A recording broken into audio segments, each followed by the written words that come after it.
अच्छा तो भाई साहब सीन कुछ ऐसा है कि पाकिस्तान ने अपना दूसरा टी20 का मैच भी जीत लिया है 31 रन्स के साथ। तो शुरू से बात करते हैं। पाकिस्तान ने टॉस जीत के पहले बैटिंग करने का फैसला किया।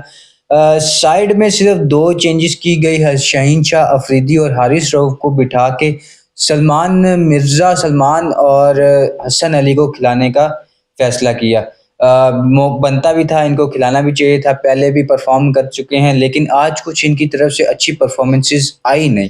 तो सबसे पहले बात करेंगे हम लोग बैटिंग की। पाकिस्तान ने पहले बैटिंग करते हुए 207 रन बनाए। एज यूजुअल साइम अयूब और साहिबजादा फरहान जो है वो बैटिंग पे आए और साहिबजादा फरहान जल्दी आउट हो गए थे क्योंकि वो प्री प्लान्ड चल रहे थे। उनको जो है वो जुनैद ने 2-3 शॉर्ट बॉलें की थी जिसके लिए वो तैयार थे कि भाई ये जो आखिरी बॉल है ना, ये भी मुझे शॉर्ट ही करेंगे, और वो उन्होंने फुल लेंथ की और स्लोअर भी किया तो वहाँ पकड़े गए। और जो एक प्रॉपर बैट्समैन होता है वो बॉल टू बॉल खेलता है, ना कि प्री प्लान्ड खेलता है। तो इसके ऊपर जो है वो साहिबजादा फरहान को थोड़ा सा जो है मेरे ख्याल में सोचने की ज़रूरत है कि उन्होंने आज के मैच में क्या किया। इतना अच्छा विकेट था, शाइम अयूब ने बहुत अच्छी बारी खेली, बहुत मज़ा आया, लेकिन बात वही है कि कंसिस्टेंसी नहीं है। अब पिछले मैच में उन्होंने कुछ भी नहीं किया था, ऐसा लग रहा था कि उनका खेलने का दिल ही नहीं कर रहा, और आज जो वो खेले हैं भाई बहुत कमाल, बहुत मज़ा आ गया उनकी बारी देख के। यानी कि दिल कर रहा था कि उनको देखें, और वो जिस तरह आउट हुए होना नहीं चाहिए था। उन्हें अभी लग रहा था एक टाइम पे वो 100 मारेंगे अपना, लेकिन आउट हो गए, गलती थी उनकी। 38 बॉलों के ऊपर 69 रन किए जिसके अंदर 4 छक्के और 7 चौके शामिल थे। 181 का स्ट्राइक रेट था, तो ये स्ट्राइक रेट तो हमें चाहिए, इसके अंदर कोई शक नहीं है। और परफॉर्मेंस में अगर साइम अयूब अब अगर 69 रन किए तो अगले मैच में अगर 40 भी करते हैं ऐसे तेज, तो पाकिस्तान को एक अच्छी फाइंड मिल जाएगी और एक अच्छा रिदम मिल जाएगा एज अ ओपनर, क्योंकि साहिबजादा फरहान तो स्कोर कर रहे हैं। उन्होंने पिछले मैच में भी उनकी जो इंटेंशंस थी वो बहुत अच्छी थी। आज भी जो है वो थोड़ा सा पजल हो गए, या कह लो कि वो बॉलर के झांसे में आ गए, तो इसलिए वो जल्दी आउट हो गए। लेकिन अगर दोनों ये लोग चल गए तो पाकिस्तान के लिए बहुत अच्छा होगा, क्योंकि ये दोनों जो हैं वो अटैकिंग क्रिकेट खेलते हैं, और पाकिस्तान को इस वक्त दरकार भी यही है कि अटैकिंग क्रिकेट ही खेली जाए। इसीलिए तो बाबर आजम को बाहर किया हुआ है ना। उसके बाद आया जी फ़खर ज़मान। फ़खर ज़मान ने जो है वो 7 बॉलों के ऊपर 6 रन किए। एक तो फ़खर ज़मान है अनफिट, उसके ऊपर से उनका जो है वो ज़बरदस्ती, एक कह लें कि आप ज़बरदस्ती उनको जो है वो टीम में खिलाया जा रहा है। सिर्फ़ एक बंदे की पसंद या नापसंद की वजह से जो है वो फ़खर ज़मान अपने करियर के साथ लड़ रहे हैं, जो मैं आपको सीधी बात बताता हूँ। पिछले 10-11 मैचों में सिर्फ़ एक दफ़ा जो है वो फ़खर ज़मान ने 44 रन किए हैं, बांग्लादेश के खिलाफ या शायद वेस्ट इंडीज़ के खिलाफ किए थे। और उसके अलावा फ़खर ज़मान जो है वो 30 रन नहीं कर सके अपने पिछले 10-11 मैचेस के अंदर। तो सोच लो कि फ़खर ज़मान जो है वो कितनी बुरी फॉर्म में चल रहे हैं, लेकिन फ़खर ज़मान को खिलाना है क्योंकि बाबर आज़म को बिठाना है। ये सिर्फ़ आकिब जावेद की एक ज़िद है, एक अपनी अना है कि भाई बाबर आज़म को जो है वो टी20 क्रिकेट का हिस्सा नहीं होना चाहिए। तो वो उनकी अपनी सोच है। मैं कहता हूँ कि भाईजान ये कोच, ये सिलेक्टर्स, ये सारे चले जाते हैं, प्लेयर रह जाते हैं, तो यही ना हो कि आप अभी बाबर आजम को नहीं खिला रहे। यानी कि आज 30 आखिरी डेट थी एशिया कप की अनाउंसमेंट की, अगर आपने स्क्वाड में कोई चेंजेस करनी थी आपने नहीं की। लेकिन अगर आप पाकिस्तान नहीं जीतेगा तो आप किसको ब्लेम करोगे? जाहिर बात है आप सलमान अली आओ को तो करोगे नहीं, क्योंकि अब बाबर आजम नहीं है तो सलमान अली आओ को भी नहीं करेंगे। लेकिन जब बाबर आजम होता था तो सारा का सारा कसूर बाबर आजम का होता था, बेशक वो जो है मैच में कुछ करे या ना करे, उसकी कोई गलती हो ना हो, लेकिन कसूर सारा जो है वो बाबर आजम का होता था। लेकिन अब ऐसा नहीं होगा, क्योंकि बाबर आजम जो है वो एशिया कप के स्क्वाड में है ही नहीं। तो देखेंगे कि भाई ये अब सारा का सारा जो है वो कचरा किस प्लेयर के ऊपर डालेंगे। और ये सारी बात है, जहाँ तक मुझे लग रहा है फ़खर ज़मान के ऊपर डाल देंगे। भाई साहब तू सबसे ज़्यादा सीनियर प्लेयर था, तू हमारी टीम का हिस्सा भी था, तूने ही जो है वो गंद किया है। तू अगर फिट नहीं था तो हमें बता देता, हम तुझे ना डालते, लेकिन तू खेल रहा था। पहले मैच में आप देख लो उसने फील्डिंग नहीं की, उसकी जगह जो है वो हुसैन तलत आए थे, इसीलिए कि भाई वो फिट ही नहीं है। उसके बाद वो नहीं खेल सकते इस वक्त, उनकी हालत ऐसी है, वो एक इंजरी के ऊपर चल रहे हैं, और वो बस वेंटिलेटर पे हैं कि अगर चल गए तो चल गए, नहीं तो बस फिर अल्लाह हाफिज। उसके बाद जो है वो आगा सलमान है। आगा सलमान के बारे में मैंने आपको कल भी बताया था कि आगा सलमान जो है वो ग्लिच कर गए हैं, जिसकी वजह से इतनी अच्छी इनिंग खेल गए हैं, वरना आज देख लो आप, सलमान अली आगा ने 9 बॉलें खेल के 5 रन बनाए।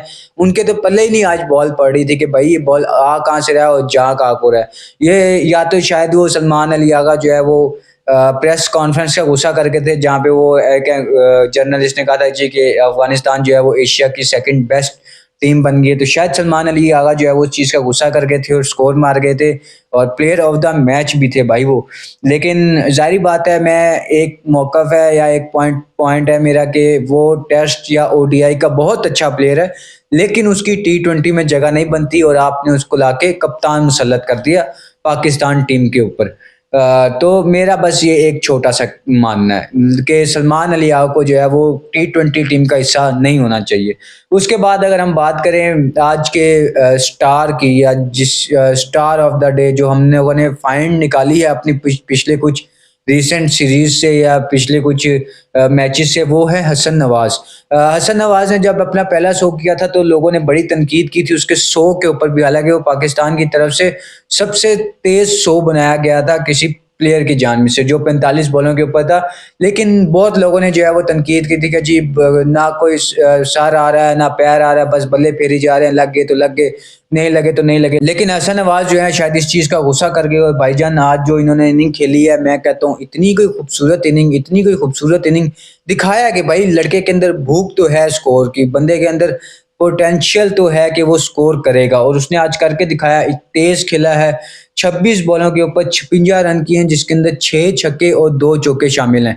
और मैंने एक ग्रुप को ज्वाइन किया, वो कमेंट्री कर रहे थे, और क्या खूबसूरत वो कमेंट्री थी कि भाईजान हसन नवाज ऑन स्ट्राइक, फिर छक्का, another six, another six, another 4, फिर छक्का, तो पता नहीं क्या क्या चल रहा था। बहुत, यानी वो एक बिल्कुल एक पैराग्राफ में लिखा हुआ था और वो बहुत अच्छा लग रहा था।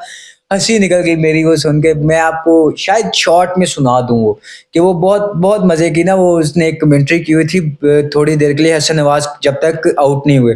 हसन नवाज का जो है वो हसन नवाज ने उस बंदे को 3 छक्के मारे जिसने जो है वो पिछले 2 ओवर में सिर्फ 5 रन देके एक आउट किया था, और वो आउट भी था फखर जमान का। यानी कि मैं बात कर रहा हूँ हैदर अली की, कि हैदर अली ने जो है वो बहुत अच्छी बॉलिंग की, पहले 2 ओवर उसने बहुत अच्छे किए, उसके बाद वो जो है वो हसन नवाज के हत्थे चढ़ गए, और हसन नवाज ने नहीं छोड़ा।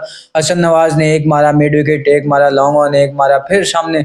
तो भाई मजा आया उसके छक्के देखने का, खूबसूरत बेहतरीन लड़का जा रहा है। इसी तरह अगर खेलता रहा तो यही लड़का होगा जो इंडिया को भी आंखें दिखाएगा, या इंडिया को भी पकड़ने की सलाहियत रखता है ये बंदा, इतना काबिल तो ये है। उसके बाद हमारे द कोच आए, कोच साहब ने जो है वो आज फिर एक गंद किया है। मौलाना मोहम्मद हारिस इकबाल साहब ने 2 बॉलों के ऊपर 1 रन किया है, और ये चले हैं जी बाबर आजम को मशवरा देने के, जी बाबर आजम को तेज खेलना चाहिए, और फिर है कह के ऐसे लगा रहे थे जैसे खुद बहुत तेज खेलते हैं। अब अच्छा, अगर इनकी ना न्यूट्रल या किसी फार कंट्री की बात करें जहाँ इन्होंने टी20 मैचेस खेले हो, तो इन्होंने अब इसका मिला लो तो ये 20 मैचों के अंदर इनके हो गए 221 रन, ठीक है, ये, और 18 की एवरेज है, और 118 का जो है वो स्ट्राइक रेट है। तो आप देख लो कोई भाईजान कितने कितने तेज ये खेलते हैं किसी न्यूट्रल वेन्यू के अंदर। और ये बातें करने चले हैं जी बाबर आजम के बारे में। तो शायर की असल में मुराद ये थी कि तेज खेलें, यानी कि जल्दी जाएं और जल्दी आएं, क्योंकि जब बाबर आजम और रिजवान खड़े हो जाते थे तो बाबर आजम और रिजवान 200 रन 150 रन की पार्टनरशिप लगा आते थे, सिंगल हैंडेडली मैच जितवा देते थे।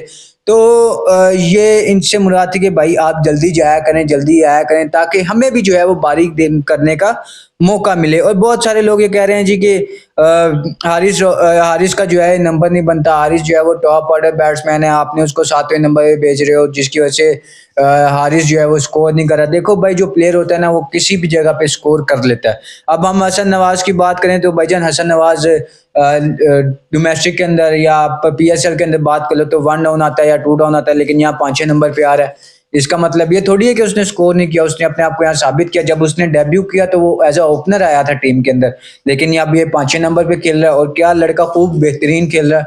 तो जगह से मैटर नहीं करता कि आप किस जगह खेल रहे हो। फिर आपने बल्ला अपना ऐसा तोड़ दिया जैसे आप 99 रन के ऊपर आउट हो गए। आप सिर्फ 99 रन दूर थे अपनी सेंचुरी से, तो आपने अपना बल्ला तोड़ दिया कि काश मैं ये 99 रन भी अपने पूरे कर ही लेता। उसके बाद मोहम्मद नवाज ने भाईजान एक दफ़ा फिर एक छोटी और बेहतरीन किस्म की इनिंग खेल दी। 15 बॉलों के ऊपर 25 रन किए, एक छक्का, दो चौके शामिल हैं, और इससे ज़्यादा और कुछ नहीं चाहिए। एक टेल एंडर या आप बॉलिंग ऑलराउंडर कह लो कि उससे हमें इससे ज़्यादा और कुछ एक्सपेक्ट भी नहीं करना चाहिए। छोटी और तेज़ इनिंग होनी चाहिए, और वो ये लोग करके दे रहे हैं, ये और राणा जी पता नहीं एकदम से टीम के अंदर कहाँ से आ गए, लेकिन जब से आए हैं ना खूब जा रहे हैं भाई। बैटिंग के अंदर तो खूब जा रहे हैं, बॉलिंग का पता नहीं, बॉलिंग में वो गंद कर रहे हैं। एक तो उनकी पेस नहीं है बॉलिंग के अंदर, और ऊपर से जो है वो गुड लेंथ कर रहे हैं, और बॉय 5-6 स्टंप पे के भाईजान मार मुझे, आ बैल मुझे मार, तीर लेने वाली बात है, वो उड़ता तीर वो भी।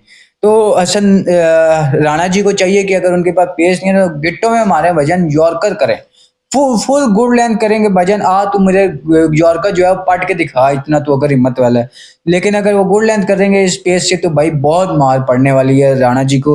राणा जी द ग्रेट, इनको समझने की जरूरत है। अच्छा जी, तो इस तरह जो है वो पाकिस्तान ने 207 रन जो है वो बोर्ड पे लगा दिए, बहुत अच्छे स्कोर थे, और इससे ज्यादा भी हो सकते थे अगर कुछ जैसे फ़खर ज़मान अगर खेल जाता है या साहिबजादा फरहान थोड़ा लंबा खेल जाता तो स्कोर शायद कुछ और होते।